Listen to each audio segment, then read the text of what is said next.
Hey. Got him! We just his career. we just settled it. I almost get the hey travelers. So well. If we include this part, for those of you listening, we've been trying to get this podcast going for like 25 minutes. No, I think more accurately, it's been 2 hours. Well, but okay, the 2 hours was just us chilling. Actually, like... Hey travelers, welcome to the Copper Fox Inn, where we review Homebrew for Dungeons & Dragons 5th edition. Join with us as we discuss some homebrews we found from across the internet.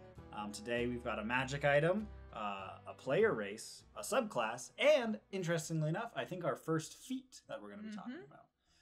So, let's get it started. I am your host, Thomas the Human Bard. Joining me this week Is Mercy the Tiefling Wizard. Onog, the half-orc barbarian. And Bean the Rock Gnome Rogue. I've been... Played by Dame Judi Dench. Hello, my name is Julie Andrews. And, Bean couldn't be here today. in this The understudy episode, for the Bean. role of Bean will be played by Julie Andrews. Ooh, a feat, you say? A feat, a drop of Go! Very good. All right, let's start off with our magic item of the week. That was the whammy bar on the Oh, Yeah, I It's a heard. genre I felt shift. the whammy bar. Thank You know, you. Whammy Bar was my nickname in high school. Nope. Oh. No, my school. I had to do the whammy bar because today I'm reviewing something related to Bigby's hand. Ah, you gotta. there we See, go. I gotcha. Critical Role It's a critical reference. role reference. Speaking of... I know very few of those. That's one of the ones I know. Speaking of content better than ours. Critical Role. The magic item this week comes from the subreddit r/D&D Homebrew from user Severe Ned. Nope. From user Severed Ned. I like Severe Ned much better. Yeah. It is Bigby's Mage Hand Prosthesis. What? Adventurers and cultists of Vecna alike tend to lose hands at an alarming rate. No. Thankfully, with the aid of the wizard Bigby, this bracer has been devised to help those people gain full use of their arm with no loss of mobility or strength. Okay. This is a wondrous item. It is common. It requires attunement by a character who is missing a hand. So it's like a Peter Pettigrew. You can't just have it coming out of your shoulder. Well, Gotta- we'll talk about it. Magic prosthetics. Yeah, it's a magic prosthetic, which is super rad, and that's mostly what I want to talk about throughout this, but I'll give you the description and we can chat about that. The bracer appears to be made from a thick piece of rune-carved fine-quality leather, covering the arm with a cap over the end where the missing hand would be. While worn and attuned, the bracer allows you to summon a continuous mage hand effect emitting from a rune on the end of the bracer. The mage hand takes on a spectral appearance of what your hand would be if it was made of flesh, including any claws or other natural weapons that would be present. Okay. Very cool. Useful. So if you're a tabaxi, If you're a tabaxi, you still Okay. get your claws. Aarakocra, you got those feather fingers. If you're a lizard folk, it's just a tiny little lizard folk head that just bites. That's what gives Aarakocra their tickle attack. They Yes. just have feather fingers. Aarakocra have arms! You think of the Legend of Zelda birds, who have Oh. wing arms. And yet their Intentionally weapon of so. They choice still- is a bow and arrow Yes. that would require them to plummet to their deaths if they tried to use it mid-flight. They use it between flights. Yes, they have arms, but their arms still have feathers on them. No, Actually, they're their kinda arms are mostly scaly. talons. Yeah. They have feathers they have on those their, like chicken elbow. leg arms. You know what I'm talking about. Well, Ew. my Aarakocra are fluffy and cute. Hey, that's your Aarakocra. That's your own business. Yeah. Screw what's actually official. In one of my campaigns, a party member was an Aarakocra who was just a one-to-one, one of the Rito from Legend of Zelda, with the feather hands that are somehow fingers but are wings, and it was great. So you run Aarakocra however you want to run Wouldn't them. she do like the, oh, I puff up? Yeah. She had she was a cockatiel, so when she got excited, she'd go, oh, my crest goes up. Ooh, I puff up my feathers. I get scared. As an action, a command word can be spoken. The hand detaches from the bracer and functions as if you had cast the Mage Hand cantrip. The hand lasts for 1 minute or until you say the command word again.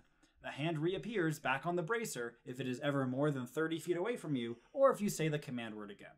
You can use your action to control the hand. You can use the hand to manipulate an object, open an unlocked door or container, stow or retrieve an item. This goes on for a bit. You can move the hand up to 30 feet each time you use it. The hand can't attack, activate magic items, or carry more than 10 pounds. This is specifically referencing when it is off of the bracer. I mean, On your bracer, it acts as a normal hand. Per the mage hand rules. Yeah. So I think it's just going over mage It is hand just rules. going It over is it. like having one of those grappling hook hands, but it's magic. Kind of, yeah. Here's the best part, though.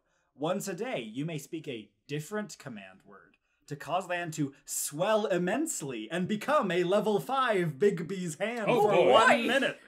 That's that requires no concentration. Whoa. That is a spicy. This is a spice and meatball. If the hand is dispelled or destroyed, the hand disappears. This hand can be resummoned again at the start of your next short or long rest. While unsummoned, you know and can use the Mage Hand cantrip.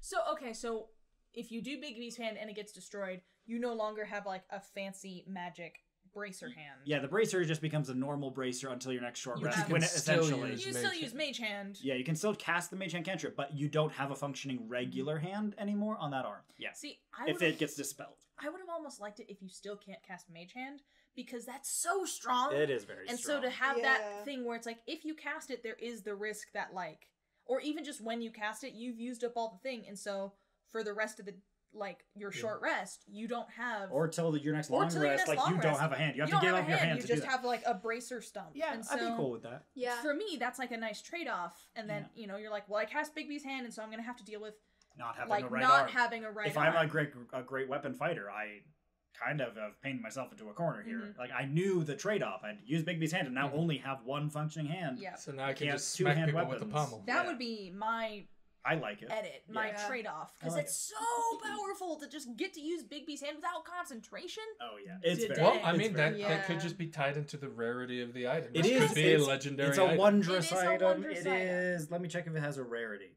specifically. It specifically is said as uncommon. Okay. I'd make it higher. Even once a day, a 5th level spell for freezies Yeah. is Like, a little, very- little even- much even for a- uncommon. Even a wand that just cast a big 5th level spell once a day Should be higher. would be Yeah. higher Yeah. than that. But I wanted to use this to talk about the concept of prosthesis in And D&D disabilities. and disability in D&D, and just kind of chat about that for a second.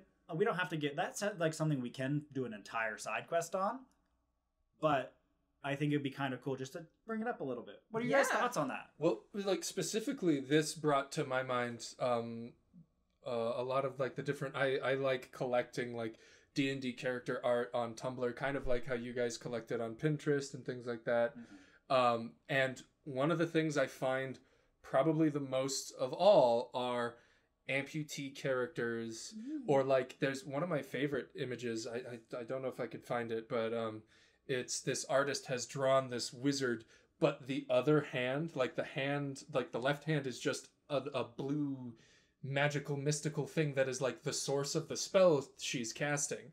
And it's just this cool little thing, and you can see where her real arm ends, and then there's just this mystical prosthesis that like Doctor Strange style that she's summoned to help compensate for abilities. Or sort of like an Aquaman post like hook for a hand in Yeah. the 90s, where after he had a hook for a hand for a while, he got like a water hand. yeah, just like a water tentacle. Well, it was like a hand that it could Oh, turn okay. into things. Yeah, so yeah, like yeah. it could change its shape and Yeah. stuff. You could stretch it Yeah. out. Well, But it's one of those interesting things that like when people are seeking out like what can make my character unique, what will put them above the rest, and it's very interesting that some form of either disability, specifically amputees, like I myself, I have been seeking out how to build a blind character that has all the disabilities of being a blind character. Like it's not just like, oh, your character is blind, but they have a mask of blind sight, so it doesn't matter, they can see just fine. Like I want to make a blind character that has disadvantage on all their attacks and perception checks, But then way also to- make it yeah. viable and Yeah. have it be a thing that works in D&D. you just have things that give it advantage. So Yeah, it yeah. balances out. But it's like, and so a lot of people are looking for things like this, and this is one of those things that can make that. That makes me think of the creators of Avatar and Dragon Prince have we recently rewatched all of Avatar, and we watched all of Dragon Avatar: Prince. The Last Airbender. the good one. We would not And- talk about the other one. Yeah, and If you're into that, that's your thing, man. I'm not judging you. And I one thing that really stood out to me rewatching it is how inclusive the creators of those shows have tried to be with disability specifically. In Avatar: The Last Airbender, one of the main characters is blind. She's one of, by far, the most powerful characters in the show out of anybody. One of their friends who's also super useful and cool is in a wheelchair. They have a tinker. Yeah, and he doesn't have like robot legs. Like, he's in a wheelchair. And in Dragon Prince, one of the coolest, most badass characters is deaf, and she signs. And the people around her sign. They also have a boat captain who's also blind. They also have a boat captain who's blind. One of the things I want to bring up, which is something that if we do a side quest on this subject, I'd want to really look into, research more, is I love inclusivity. I love like acceptance and talking about diversity and making your world a place where any kind of people can belong. But sometimes I get a little worried about like fetishizing things where it's like, oh, it's so cool that my character's like missing a leg cut off when you in real life have never dealt with that. And so then to somebody who's that's their experience, they might see that a little bit as like, you get to play like you're like me in some way. And I don't know, I would have to talk to people about that. Yeah, that was something I wanted to say about so that character in Dragon Prince, I think she's so cool. She's so cool. And I was like, man, I want to play a paladin that's that lady. And then I thought about it and I was like, I actually, personally, speaking for myself, I wouldn't feel comfortable playing a character in D&D and saying they're deaf. They are just signing everything that I'm saying that they're saying. Because not only am I not deaf, but I have never been close enough to anyone who was. I don't actually know what that experience is like, and it would literally just be like an aesthetic accessory that I was slapping on a character, which I do not feel is an appropriate way to treat a real condition that people have. I do agree with both of these things. Let me really state that. I wish I knew the book off the top of my head, but there is Five Goes West. No, that's a book. Yes, that's it. But actually one of the things that got me into role-playing was for a film class that I took. We were assigned different books, like real scholarly stuff, peer-reviewed, all that. Yeah, it wasn't Schechner, but like that. And one of the books I was assigned to read was about role-playing games. And put that down. Keep talking. And the social science behind role-playing games. And one of the things that this person talked about was like, oh, everyone says that role-playing games are not good for you socially because it's just like unsocial. What's the opposite of a social butterfly? Antisocial? Social caterpillar. Yeah, those people. Social cocoon!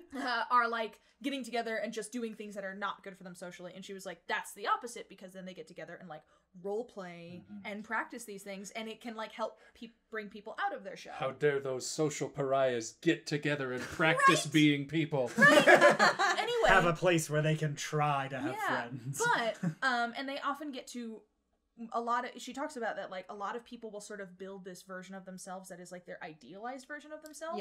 And they literally get to practice being this person, and it helps them. Role-playing is literally a thing in therapy all the time. But one of the things that was brought up in this book and in a couple other things I went on to read was talking about that one thing that is interesting about role-playing games is that you can often play characters that have experiences and lives that you don't have, and you find a way to kind of like it, and it is not remotely akin to like actually living the life of that person. And I agree that maybe like play pretend as like you kind of get Jack Kerouac syndrome. Yeah, I think that we don't have an answer for the right way to do those things, but I think the answer is that it's important to think about, right? Like it's important for you to have considered these things in your head, just as much as, let's remove it from like the prosthetic and stuff, just as much as if I had somebody at a table who wanted to role play as a female character for fetishistic reasons, I'd be like, that doesn't have a place at my personal table. Like that's just how I run D&D. Like that's not, if you wanted to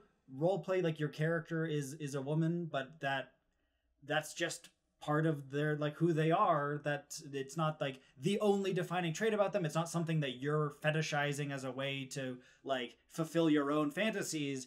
That's okay. We can talk about that, and maybe that can help you to expand your understanding of gender in society. Cool.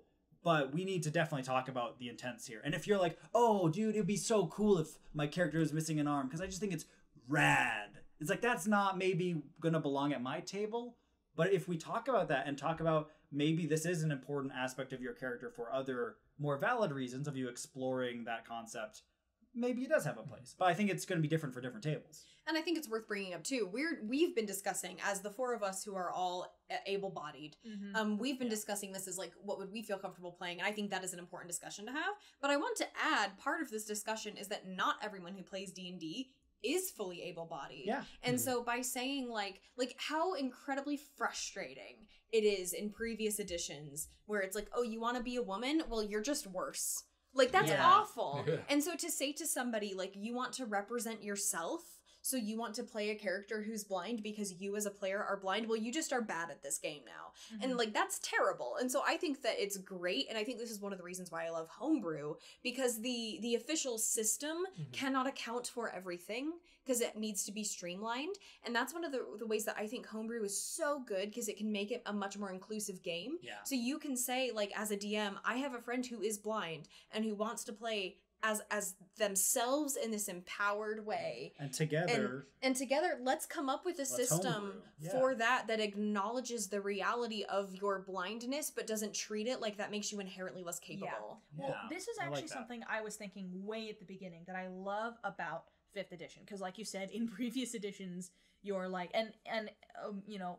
We can talk a whole other time about like your race and D&D affecting physical things, but we will another time. That's a whole thing. That's a side quest. But one of the things, like, you know, in previous editions, being a woman would change your character, or you're just less strong now. Or being this or being that. And in 5th edition, they very, very specifically say that like your gender, your physical sex, your like all of these things, sexuality, those don't matter, and that everything else is just like... They don't matter in the sense that they won't negatively impact your character. That's what I mean. Like they don't matter mechanically. Thank you. Yeah. They don't matter mechanically. And one of the whole things that is cool about D&D is that you can bring any kind of character, any kind of person to the table and have them be just as able. So like we talk about all the time, you don't want to bring like a class, like a player class in that is so overpowered compared to all the other players at the table.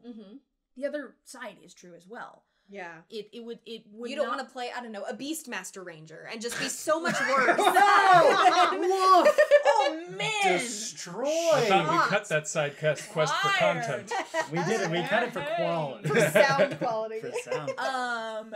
Anyway, what I meant is like, the whole point is that everyone, even though they're different and they have their different strengths and weaknesses, everyone is on basically the same playing field of capability. Yeah.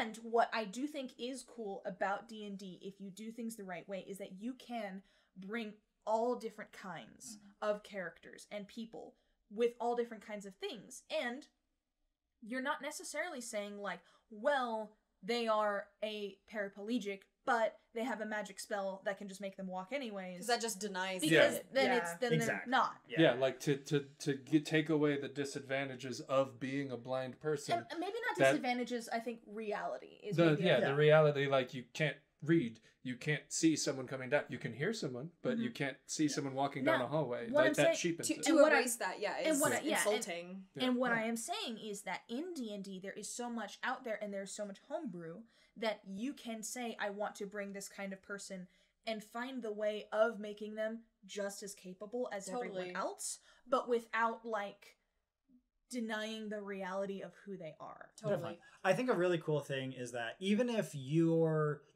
group doesn't have, like, maybe they don't feel comfortable with having one of their characters play a character who, or one of the players play a character who is missing a limb or is blind or has a disability of some kind, you as the DM, normally I feel like we're talking to DMs a lot of the time, you as a DM, think about your world. Don't have everyone be a cookie cutter NPC. Make your world an inclusive and varied and colorful world. The players themselves might not necessarily feel comfortable with like, well, is it okay for me to pretend to be a person with one arm? But they should meet people of all kinds of physical, mental, like all kinds of life experiences.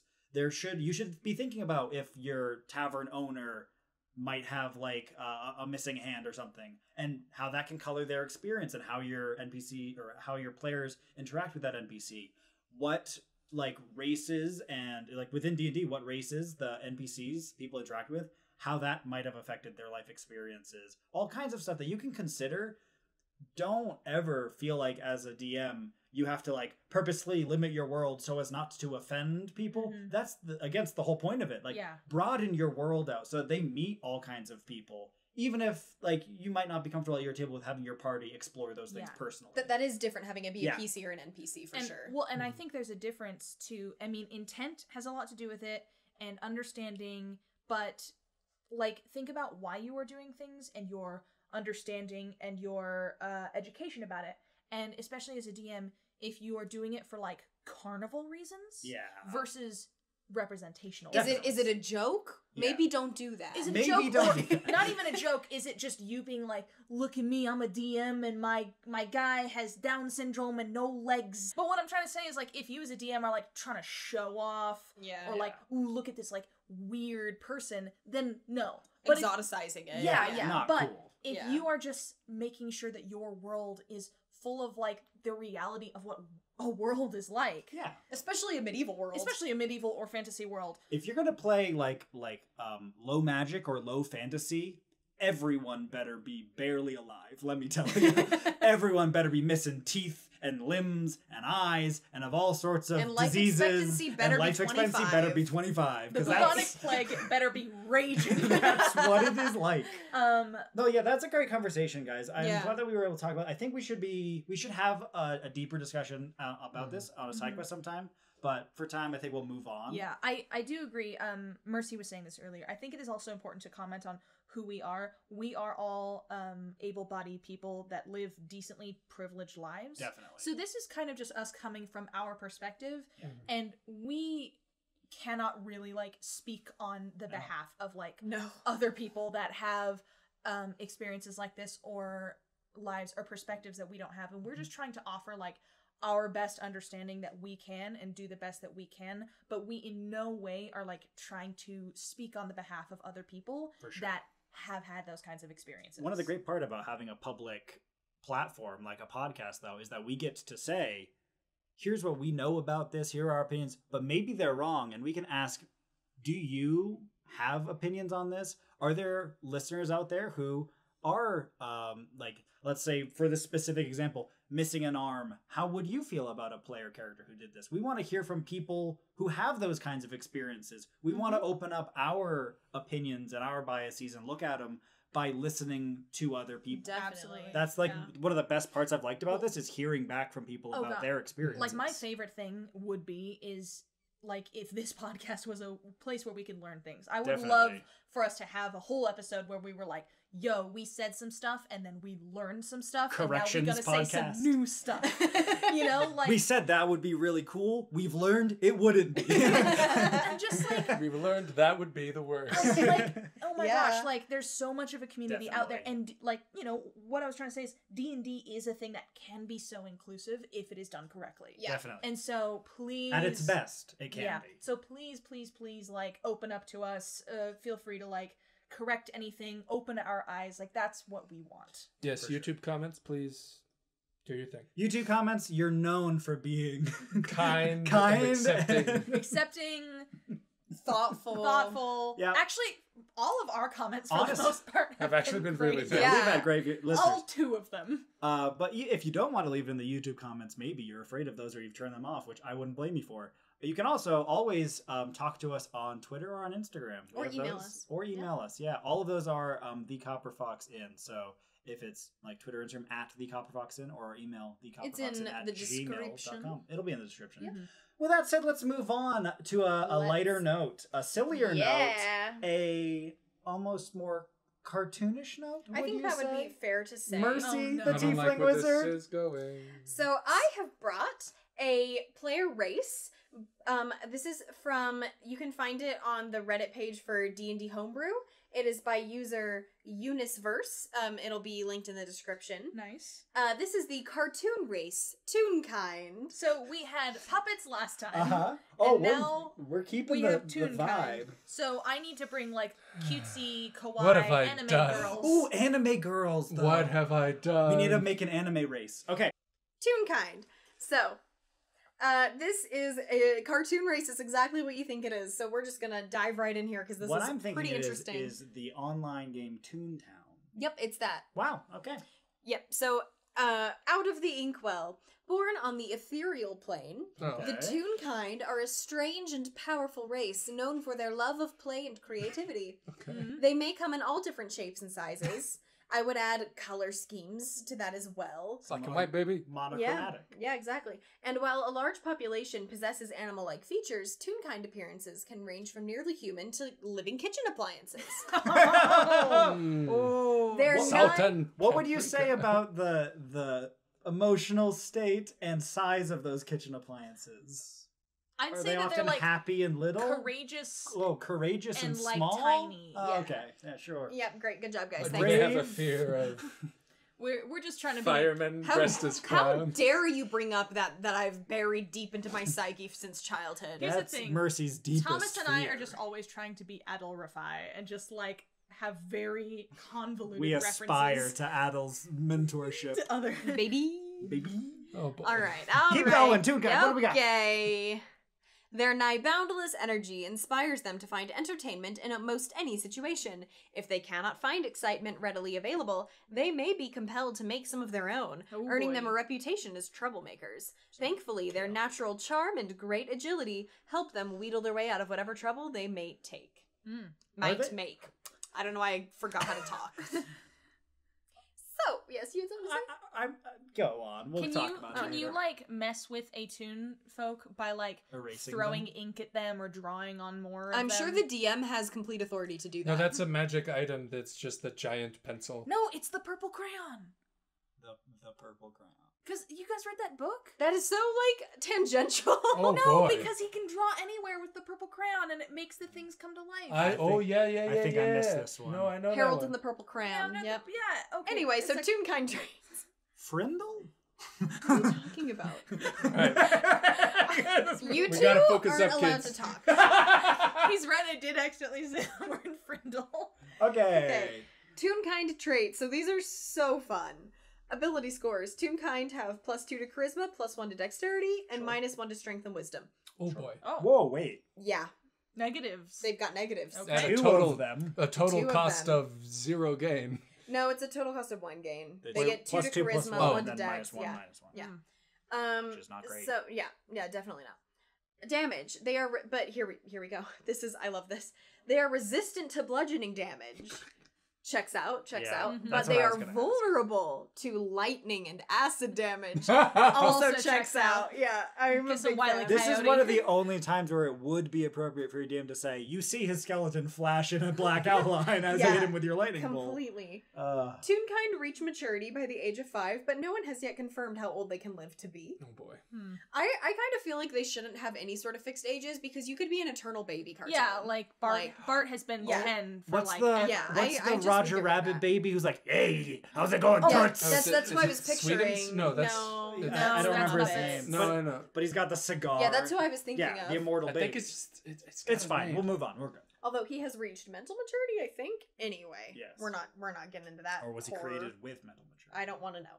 So size: the majority of Toon kind stand between 4 to 5 Herman. feet tall.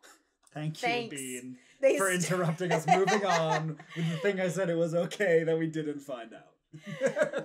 I appreciate it as always.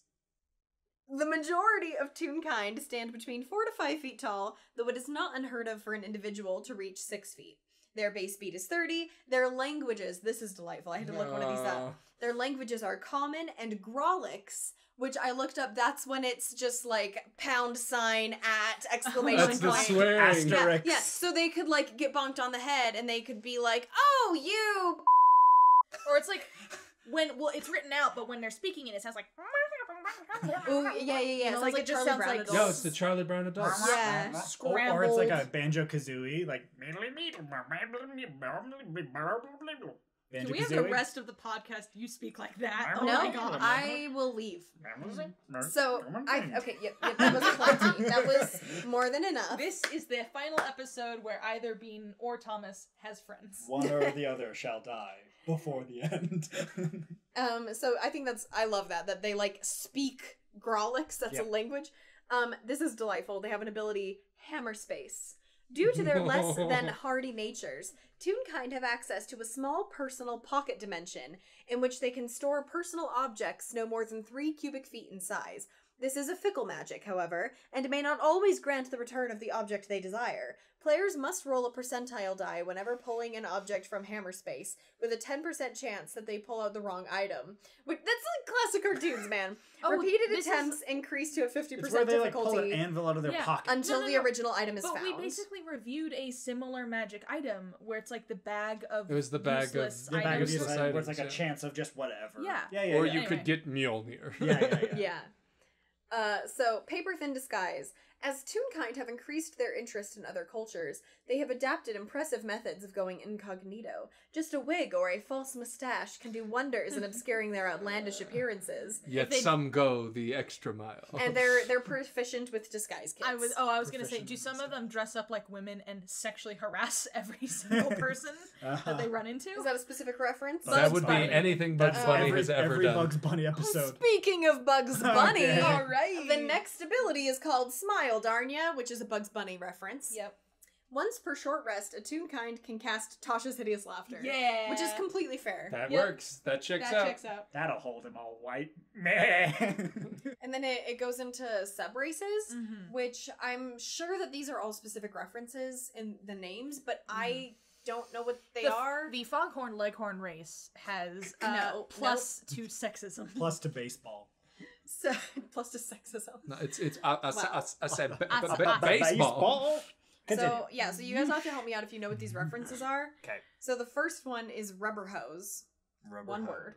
Okay. Knowing that actions speak far louder than words, these Toonkind are proficient in acrobatics. At level 1, rubber hoses can cast Silent Image 3 times per day, using illusion not only to confound foes and rubes, but also as a manner of communication and self-expression. I mean, I That's think just I think that's just a reference it's to. Wile E. Coyote. No, it might be.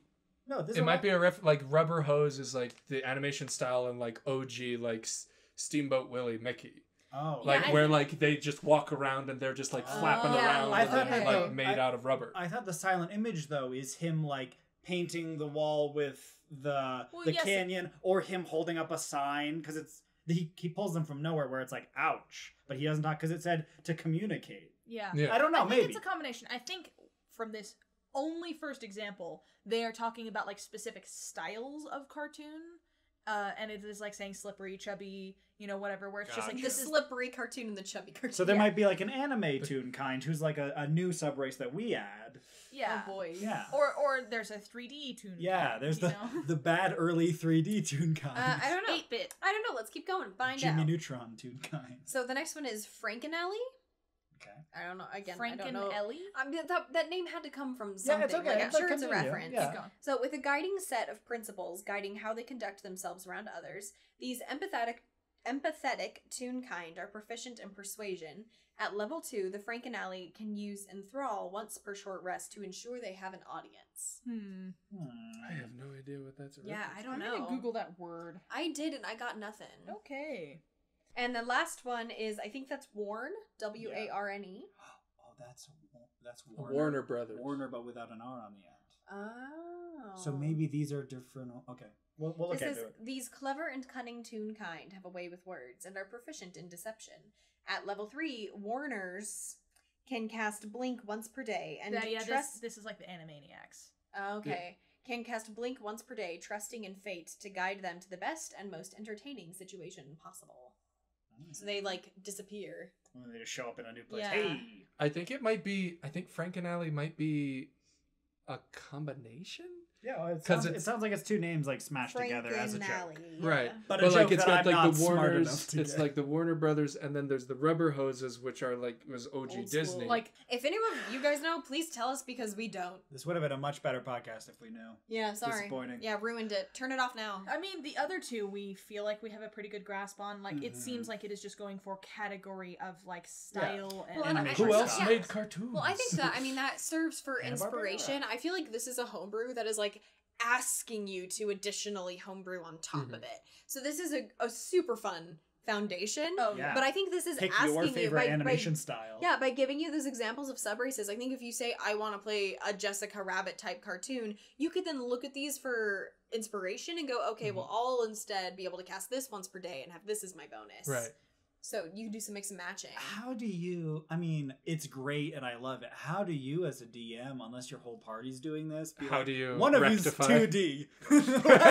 like it's a real Roger Rabbit situation. No, I you mean, it's just the do same. it. It can be. You can just take it in stride, and just in the same way that one of you is a frog, One of You you could is just- half dragon. It's one of just- you is just a different thing. It's you could handle it the same way Spider-Verse. That's And what I was just gonna Spider-Verse. say. That's what I was gonna say. You do it a Spider-Verse. campaign where it's like different dimensions are colliding, and you just do it Spider-Verse style. I mean, this is great. You put it in your Cuphead OC. Yeah. Where it's Mug Boy or whatever. Yeah. Teacup Lad. Yeah, this is just your Cuphead campaign set Yeah. in the world of Cuphead.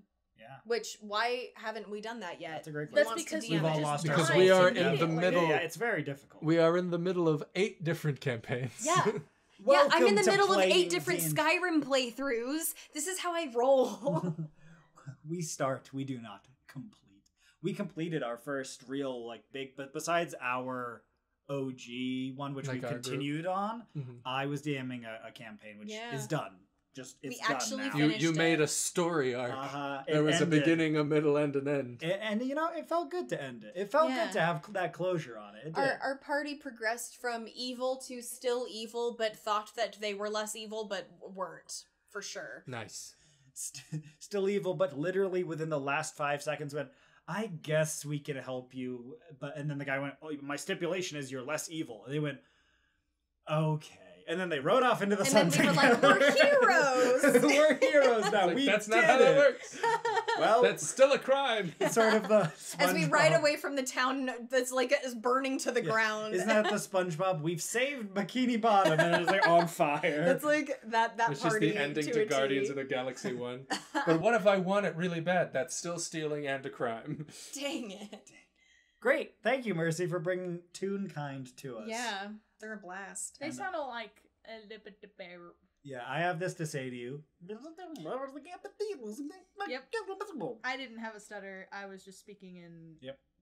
Grolix. Yep. Thank There it you. is. All right, thanks, Mercy, so much. Let's move on then to our feat that we're reviewing today.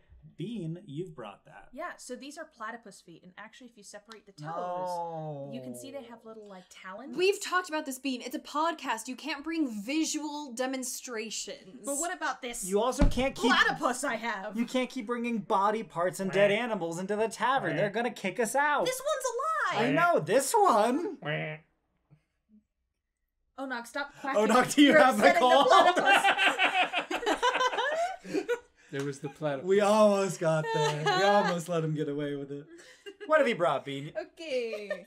So I try to help with the jokes. This is what I get. But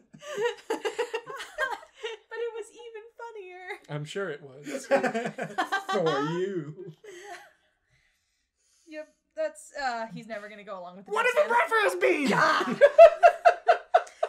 I have brought the feat blind fighting. Blind fighting. Yes. Okay. So this is on D&D Beyond. Shocker, I brought something from D&D Beyond. And it is made by the user Xanatos, spelled with an X and a Z. Xanotoz. Oh. Xanatos. Xanatos. Or perhaps Shanatos. Shanatos, who knows. But anyway, Probably Xanatos. It's probably a Greek name that they're just using. so I was looking up feats pretty recently because I needed to homebrew some feats for a campaign that I'm doing where everything has to be SRD and like not copyrighted. Gotcha. So sure. we were needing to make a lot of feats in order to, you know, we wanted to avoid Compensate. Work around that. We a didn't bit. want it Yeah. to be like this isn't Skulker, it's Schmulker. You know, Yeah. like so it's Sneak Boy. yeah. So I ended up looking at a ton of different feats in order to try to see like, okay, how powerful do feats go? What are the basic kind of things? Cool. And so some people make some feats where they're like, you can just fly. And you're like, whoa, that's not. I actually homebrewed a feat recently. It's called God, but the description of it is your God. Go on. So then the campaign just switches to you, and you're the DM now. You're the Well, DM. no, but I took the feat. God is dead. So. No. Anyway. Chuck Norris God My mode. truck Remember car. when we reviewed that? Yeah. Chuck Norris Roundhouse Remember Kick that God nightmare mode? of an Or of a the stat block. gentleman subclass where you transcend. You became a Reality? Like, yeah, Yeah. at the end of it. So this is not like that. This is a very, very popular feat on D&D Beyond. So, it is also worth noting that Xanatos has said at the bottom, many thanks to Starbridge for the original, for the initial concept. So this is a Okay, sure. collaboration seems. So what it is, this is a good balance of like the kinds of things you might get in a feat. So prerequisite, you must have a proficiency in the perception skill. Now, this is a thing that we do see with some feats that have come out recently.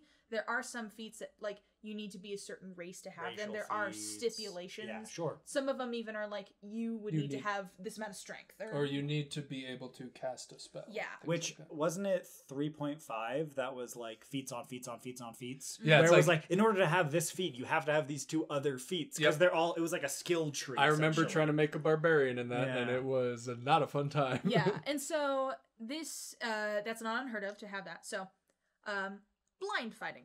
Extensive and continuous training in complete darkness, or in some cases, with the aid of blindfolds, have allowed you to hone your... So, speaking of... What's more common, that you found an area of complete darkness or some cloth? I think it should say with I need to blindfolds, practice- or in some cases, areas of complete darkness. I need to practice my blind fighting, but It's daytime. it's so bright out. What am I to do? And all the fabric is missing. Close my eyes and promise tomorrow. So, in some cases with the aid of blindfolds, have allowed you to hone, in some cases also with the aid of blaster helmets. Oh.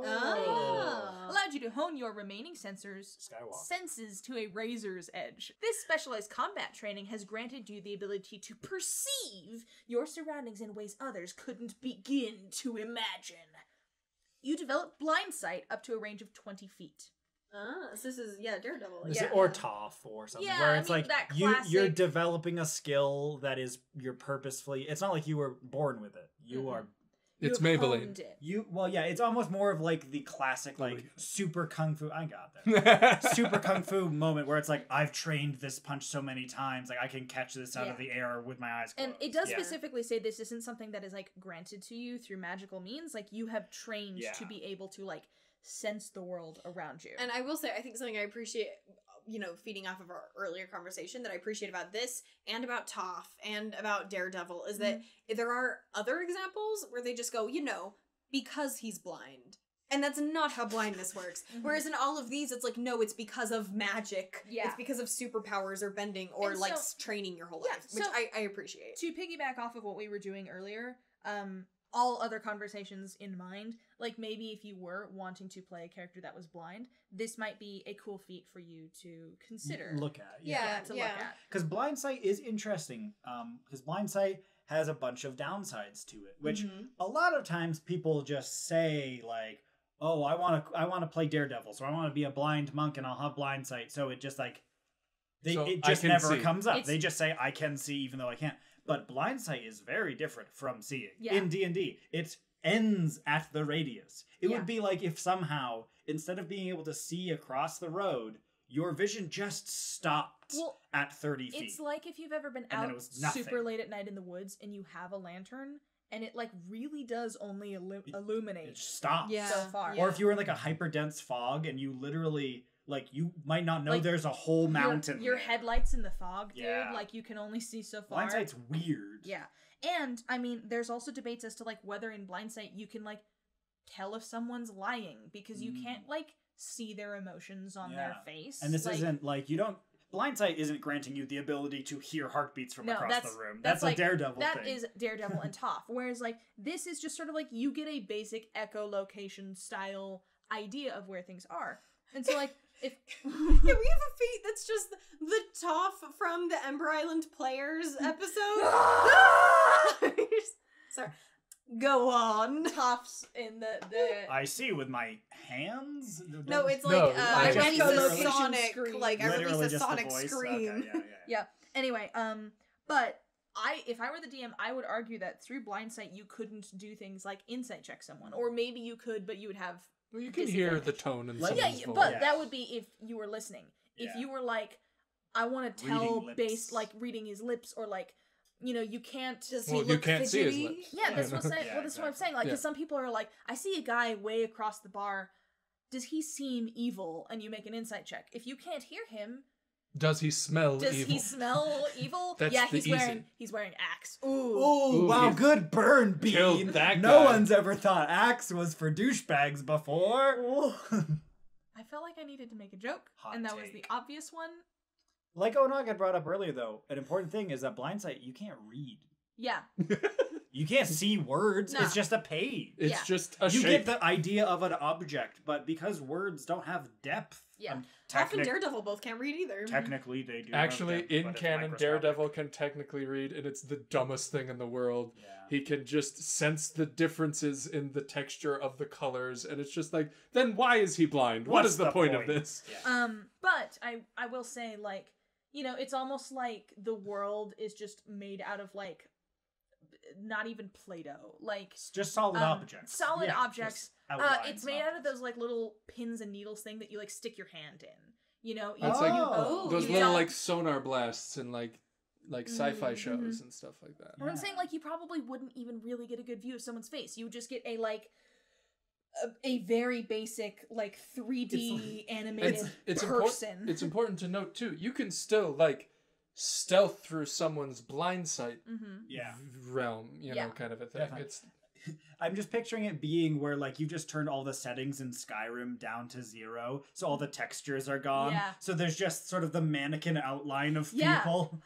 Also, with blindsight, And then an everyone you actual look mannequin? at is just in T-pose. And the mannequin is, like, breathing, because sometimes in Skyrim there's a glitch where the mannequins will blink and breathe, and it's oh no! horrifying. was I've playing I've seen Skyrim. the glitch where they are wandering around your house, That and then happened they to just me the moment you yesterday. look at them, they walk back to their pedestal like nothing happened, and you're like, "No, I saw you. I saw you're here." That happened to me yesterday. 3 mannequins just like walked through the middle of town and started chatting with all the other people who lived there. Well, you've also broken Skyrim There beyond are all recognition. 147 mods on that game. Okay, anyway, you got blindsight. Oh, it's not over? I thought it was over! I'm so sorry. Continue! Did you think I was going to keep the conversation on track? Anyway, your blind sight can only work in a setting where your character can use his other senses like hearing and smell. So if he was underwater. if you were underwater or if for some You reason... can hear underwater.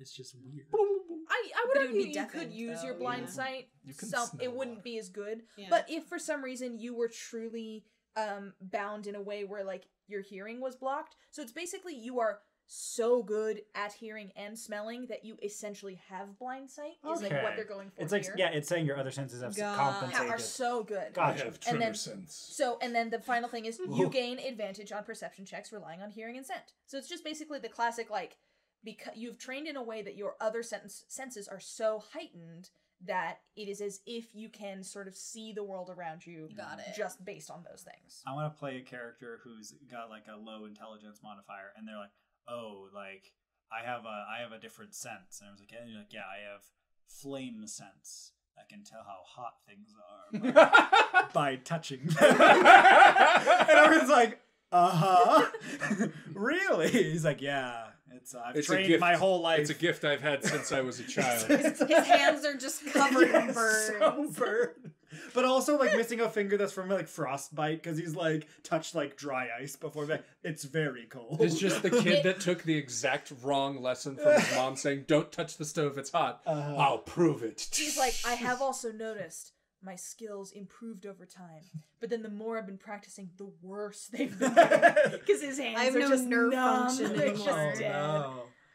All right, That's well, that's my very- new that's character very concept. good. So yeah, I like it. but that is Flame blind. sense. Now it's called blind fighting, of course, because the idea behind it is that even in a situation in which your sight was restricted because of blind sight, you would be able to fight things. The idea is in magical darkness, you could still Yep. punch people. And yeah, the interesting thing is you actually have to be proficient in perception, and being blind isn't a requirement of that skill or of that feat. Because perception is just your ability to sense things. It does not have to be seen. There are different levels of perception. There are sight-based, smell-based, sound-based. They're all different kinds of perception. Everyone should remember this. Mouthfeel based. Mouthfeel-based. Umami. Actually, I would argue that mouthfeel is an Humidity-based. investigation check.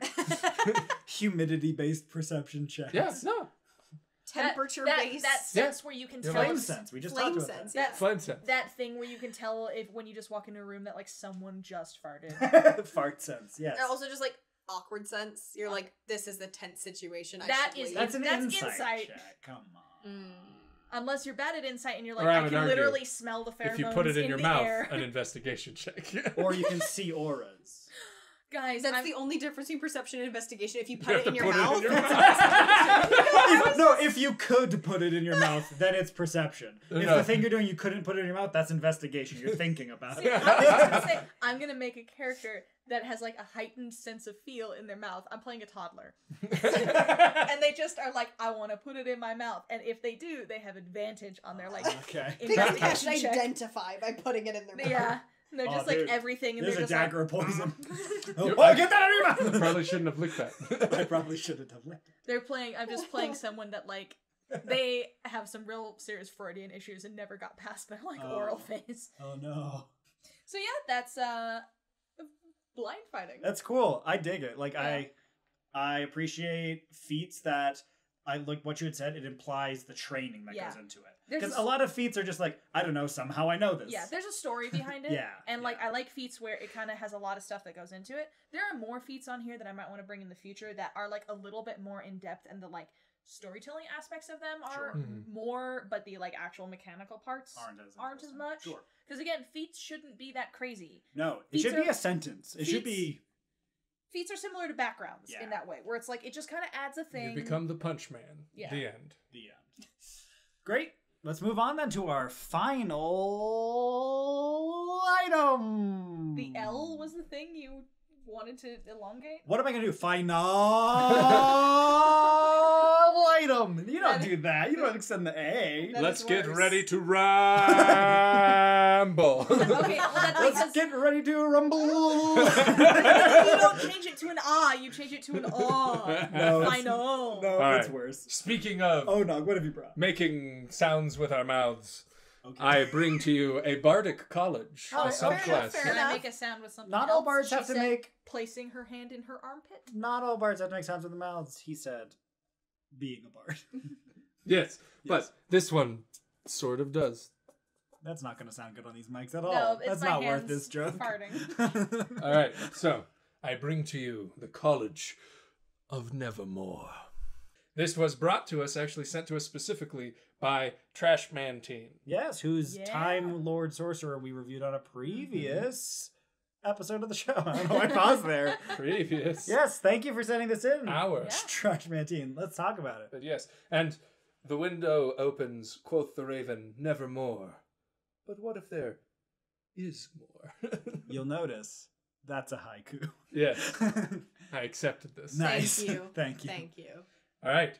The first ability is, I think this is actually just a descriptor, but an introduction to the subclass, the Telltale Heart. Poetry is a form of art, though not as flashy as a traditional bard. Poets speak softly of what they care for. Man can enjoy poetry, but will leave. But a bird will stay by your side always. So this is like, I want to be a bard, but I also want to be an edgelord.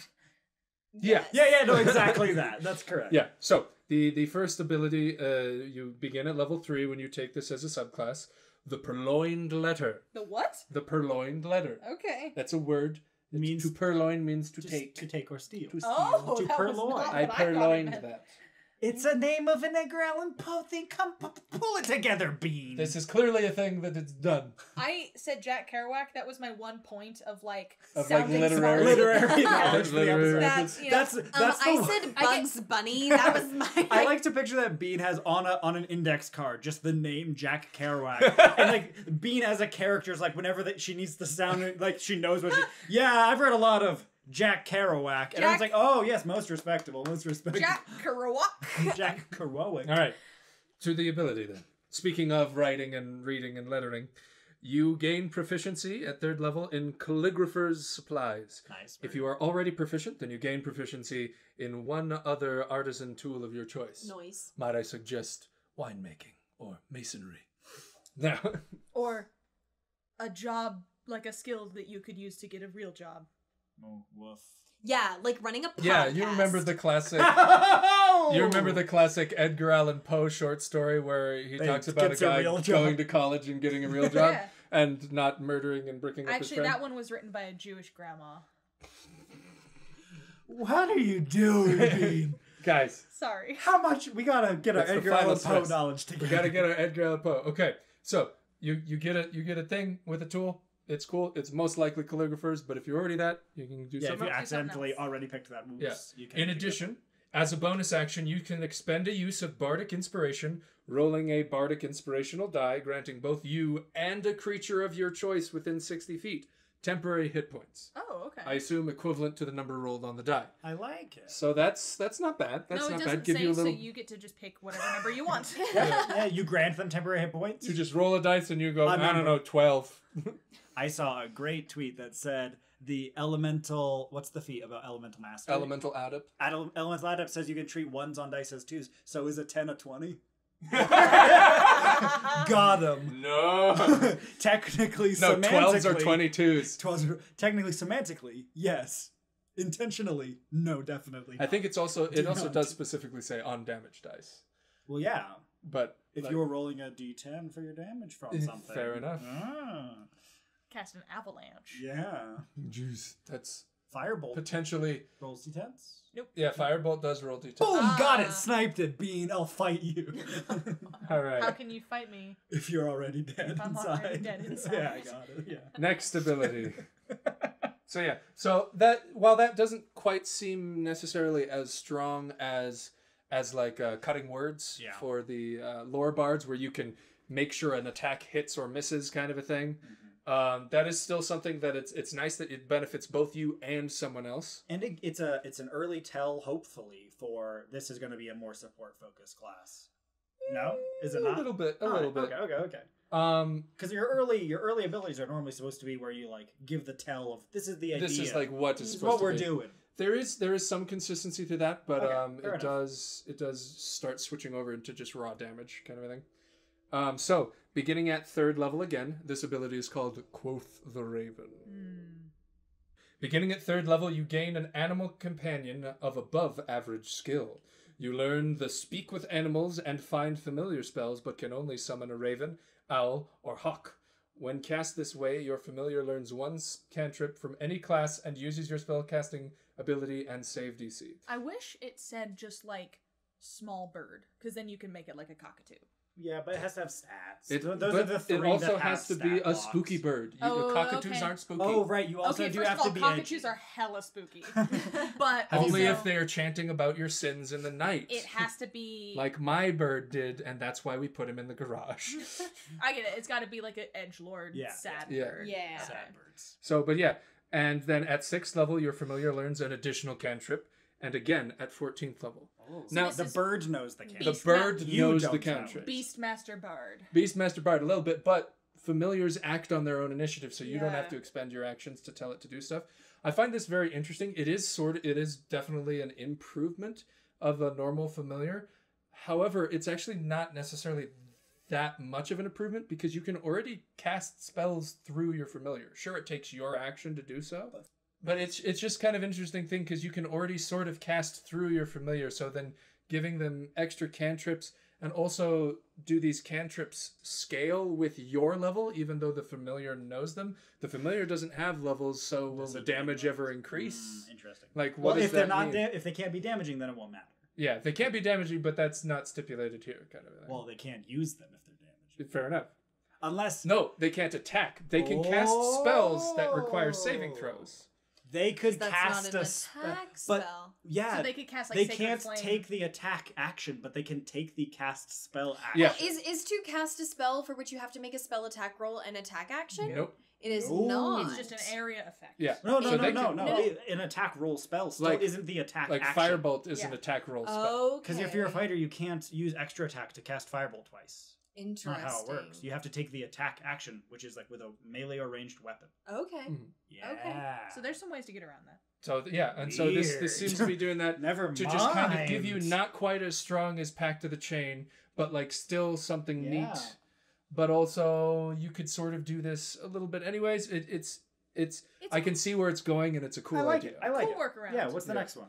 The next ability, starting at 6th level, is Mask of the Red Death. And this is where it starts becoming not so much support, but just actual damage. As an action, you can force a creature within 60 feet to make a charisma saving throw. On a failure, the target becomes frightened for 1 minute and takes 2d4 acid damage from a horrendous disease. The target, this is clearly there's a reference to a poem that we don't know. Mask of the Red Death. This is the reference. Yeah. The target can repeat their saving throw as an action on their turn on a success, ending the effects, but taking 2d4 acid damage on a failure. Oh. So either you save from it or it just keeps happening. Ooh, that's interesting though. On damage on fail, like because normally it'll just say like if you fail the saving throw, the spell just like keeps happening. But this it specifically punishes you for failing the saving throw. Yeah. At like as opposed to just you don't break the spell. It goes you failed it, no damage. Yeah. Interesting. So after using this feature, you cannot use it again until you finish a short or long rest. Beginning at 12th level, both damage dice increase to 2d6, and at 16th level increase to 2d8. Okay. So not quite as powerful as like scaling up a spell where you get more dice. It's just making the dice bigger. Kind of a thing. And so this is kind of an interesting thing where it's just like you have this health boost ability and then you have a better familiar that can do damage. Yep. So that's increasing your damage output if it's just casting Firebolt or Lightning Lure. On the health boost, can you target your familiar with it, or was it a humanoid? It says and a creature. So you can keep your familiar up. You can give your familiar 300% of its normal health. Yeah, you can give them temporary hit points. And you can like actually send your familiar like into and it will survive a single rock throw. That's kind of cool though. Yeah. But but that's the thing. It's like, and so then it's like it's normally Find Familiar as a support spell, but in this case it's damage boost. This is like also both a support spell and damage boost because you also don't need to use your action to keep it going like a lot of different bardic abilities. Yep. It's not even concentration. You just do this thing and then it happens, and then you can do another spell. Healing spells. You can cast healing spells. You can stab him with a rapier, kind of a thing. And the fear aspect is good. Yeah, and the fear aspect keeps it area control. So it's a nice little combo. I like it. And then finally, the Pit and the Pendulum. Beginning at 14th level, when you are dropped to 0 hit points, a flock of birds similar in appearance to yours appear in a 10-foot radius swarm around you, protecting your body.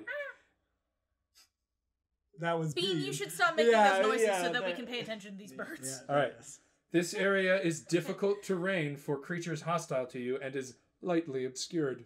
That's very cool. The swarm cannot be attacked and only disappears if you regain consciousness or die.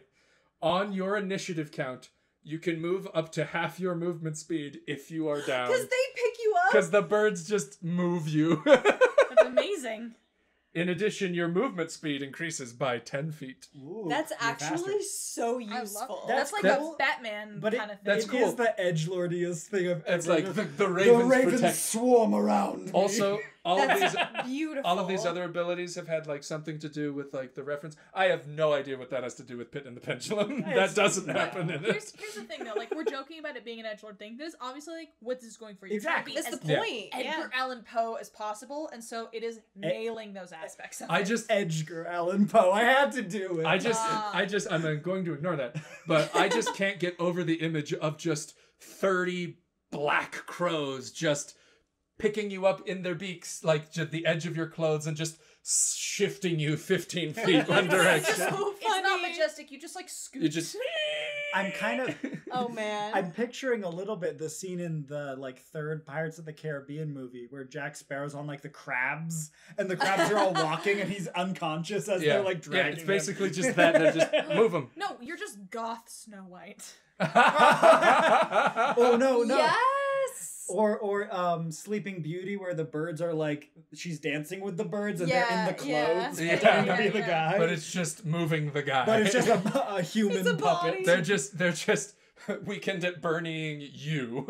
You're not Snow White, you're Ash Black. I do want to kind of compare this though, because like while this is a neat and very flavorful ability, It's so cool. how exactly useful is that? it? Yeah, is it I good? mean, there have been times where someone, I mean, I've definitely had times where someone gets downed in combat and they're just in the middle, caught in all the crossfire and like taking damage If they every could turn. move just a little Or Yeah. lightly obscure If themselves. they could just get so that out of other the people area can't- of bit disadvantage or Yeah. something. where they're just yeah. automatically failing. Everyone's, everyone's shooting at you with crossbows, and you're just No, like, yeah. birds! And then, like, It's people can't certainly hit a you. unique ability that it's like the ability to move while unconscious is so important because there's so many Yeah. situations, even in a D&D campaign we were just watching, Oh. where it's just like, oh, that person is dead, but they're over there. I can't help them. They die now. This is just, it's literally what happened. Skyrim again. I'm playing a Okay. lot of Skyrim Yeah, today. you gotta get off. My that kick. follower stepped on to like a pressure plate that shot fire at her, which downed her, which meant she couldn't get off the pressure plate. So it just kept she shooting. just died. She's just standing like, in the fire but going, that ow! But that literally happens in D&D. Like if you get downed in an area of effect, what are you gonna do? You're done. Yeah, Yeah. you're automatically failing your throws. So to compare this to the other edgelord bard, the College of Shadows, College of Whispers? or the College of Whispers. Sorry, the ability Shadow is Shadow Lore. Sorcerer, Shadow Shadows. Lore. Everybody's College of shadows. Whispers. The ability is Shadow Lore. At 14th level, you gain the ability to weave dark magic into your words and tap into a creature's deepest fears. As an action, you magically whisper a phrase that only one creature of your choice within 30 feet of you can hear. So this is like one of those, like, this is also a very specific situation ability, but the target must make a wisdom saving throw against your spell save DC. It automatically succeeds if it doesn't share a language with you, yada, yada, yada. On a failed saving throw, the target is charmed by you for the next 8 hours. Oh, yeah. They have Or to until do that. you or allies attack it, damage it, or Wow. force it to make a saving throw. It interprets the whispers as description of its most mortifying secret. You gain no knowledge of the secret, but the target is convinced you know it. I know about your fetish. And you're So just it's like- I'll do whatever you say. Yeah, so it's like, oh, when you die, you can move a little bit sometimes, or actual mind control. I have mind control for 8 hours. Yeah, so it's Yeah, like see, that's the thing is this bird ability is cool. It's your 6th level ability. Dude, at 14th that- level. There's your ability. 14th level ability. So that's like, it's a cool ability that you should just get at a much earlier level. Yeah. But then also to compare that to the lore bard ability at the same level, peerless skill. Basically, you just get to give inspiration to yourself, and that's super useful in every situation. there you But go. that's just lore bard. So, Yeah.